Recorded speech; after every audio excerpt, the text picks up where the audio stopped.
going, everybody? So we have a fun review today as we're talking Until Dawn. I gotta admit, outside of a few outliers every year, as a video game fan, it seems like finally, after so many years, we have gotten out of the trenches when it comes to these video game adaptations in film form or in TV show form. But admittedly, when it comes to Until Dawn, this is one of those instances I was very nervous going into this, just based on the promotional material alone. 1 year after her sister Melanie mysteriously disappeared, Clover and her group of friends head into the remote valley where she vanished in search of answers. Soon they discover they're trapped in a time loop where mysterious foes are trying to kill them, so they must survive until dawn to escape it. Since I'm someone that actually has played Until Dawn back when it came out and most recently when they released the remake, some of my thoughts surely could have some inherent bias to it, but I think the majority of people that are going to be watching this movie have played the video game. There's definitely an adjustment period since it plays incredibly loose with the all-around lore from the game. In some ways, there even are tie-ins to the video game within this movie, which are interesting to say the least. Those tie-ins surely are ones that I'm curious how fans of Until Dawn are going to feel, considering this movie is kind of a weird middle ground, semi-adapting the source material and have it tie in some shape or form,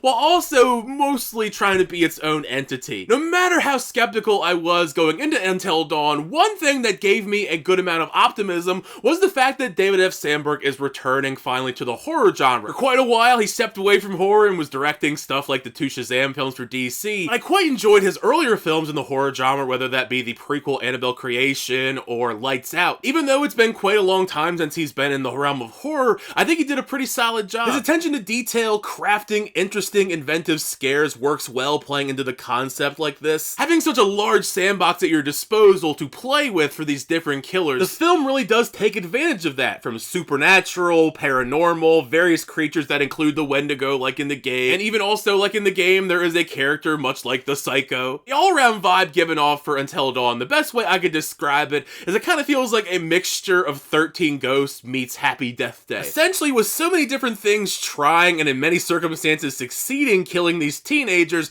there's quite the variety of bloody, gory carnage to go around, making great usage of that R rating. Some of the kills in this get pretty nasty. The solid VFX work adds a creepy edge to a lot of it. The horror working in tandem with the time loop concept does over time make you feel so terrible for these teenagers in the situation they're stuck in. The all-around exhaustion, being killed, everything resets, then they have to think of various different ways to survive whatever random killer they throw at you with different abilities. There's so many different varieties of killers in this, and even if necessarily I wouldn't say the overall vibes and aura and tone of this feels akin to Until Dawn, the video game, other than a few tidbits here and there, I'd be lying if I didn't admit there's an entertaining R-rated haunted house quality to the experience. As for the characters we follow along this time loop death trap of horror, the dynamic between them is solid, but nothing spectacular. Each of the teens bring familiar ingredients to mold their archetype, like you would expect in a slasher or even in the game. Some of them for sure are better than others. Ella Rubin and Michael Cimino probably were the ones I would say are the highlights of the group for me. Group as a whole, there's just enough camaraderie and moments between them that had me laughing to keep me invested in seeing the majority of them survive. Sad to say, but one of the main parts of the story outside of just these teens surviving, pertaining to Clover and her missing sister,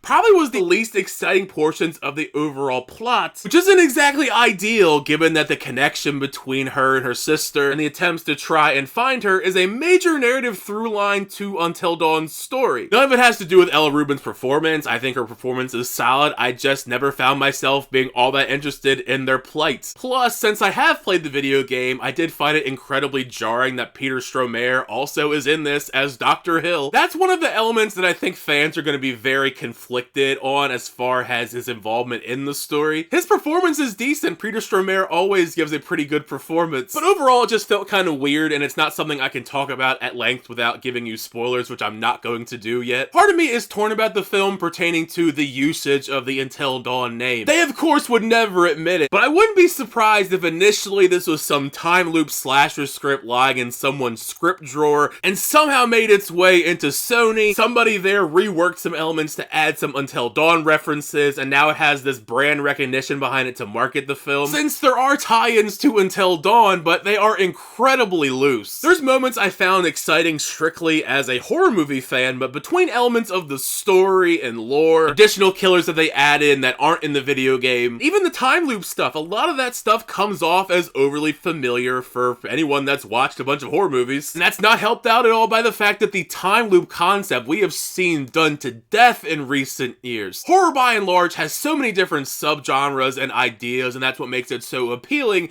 but there are some trends in horror that are very cyclical. I'm hoping and praying, at least for a period of time, we kind of put to rest this whole sort of time loop, time travel type of horror film, just because I feel like there's just not much we can do with the concept anymore. I'd also even probably throw in body swapping as well. All around, Until Dawn more or less is solid for what it's attempting to be, but never completely nails anything either. Realistically, I think your enjoyment will hinge on whether or not you're open to this not being a shot-for-shot remake of the game. They play very fast and loose with the lore and try to tie it in with the video game. If you think of this movie as something else that is not called Until Dawn, it's just some other slasher with over-the-top gory horror, I think that will entice fans if you give it a chance in that regard. Nevertheless, I still feel like it's held back a tad by some of the weaker story elements and even some of the tie-ins to the franchise. Basically, it's better than I thought it was going to be going into this, but I don't think it's a great horror film either. Both the horror genre and video game adaptations have really stepped up their game in recent years, so